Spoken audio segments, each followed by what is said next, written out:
Hello बच्चों, चलिए देखते हैं हमारा क्वेश्चन क्या कह रहा है।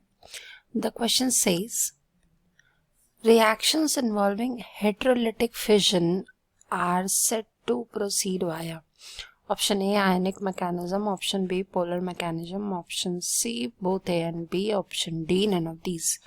हम देख लेते हैं हमारा की कंसेप्ट क्या हो जाएगा। यहाँ पर की कंसेप्ट हमारा हो जाएगा हेटेरोलिटिक फिजन। हेटेरोलिटिक फिजन, अभी हेटेरोलिटिक फिजन में होता क्या है सबसे पहले हम लोग वो देख लेंगे। तो हेटेरोलिटिक फिजन का मतलब है बॉन्ड का क्लीवेज या बॉन्ड की ब्रेकिंग, जहां पर कि इलेक्ट्रॉन का हेटेरोलिटिक डिवीजन, मतलब जैसे कि एक कंसिडर कर रहे हैं हम लोग कार्बन और क्लोरीन के बीच का bond.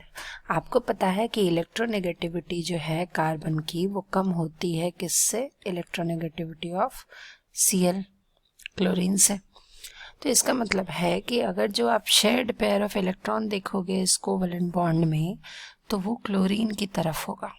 It will be more towards chlorine. Okay, तो जब ये बॉन्ड का क्लेवेज होगा, यानी जब ये बॉन्ड ब्रेक करेगा, तो ये दोनों ही इलेक्ट्रॉन क्लोरीन अपने साथ लेकर के अलग हो जाएगा।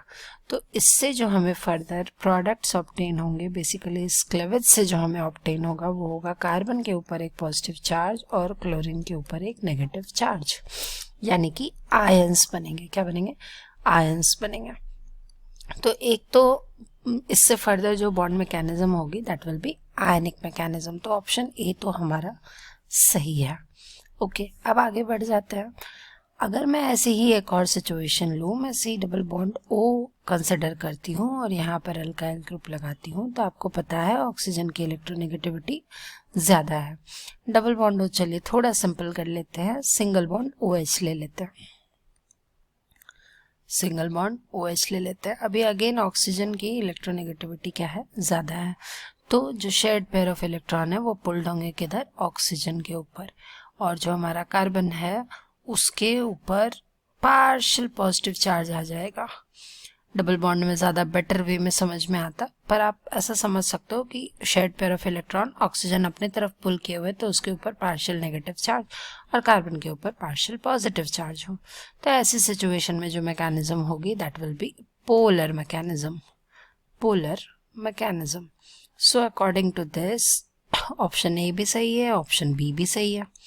तो इसके हिसाब से कौन सा करेक्ट आंसर हो जाएगा? हमारा करेक्ट आंसर हो जाएगा ऑप्शन सी। कौन सा हो जाएगा? Option C, both A and B. So correct answer will be option C. I hope आपको ये सोल्यूशन समझ आया होगा। Best of luck.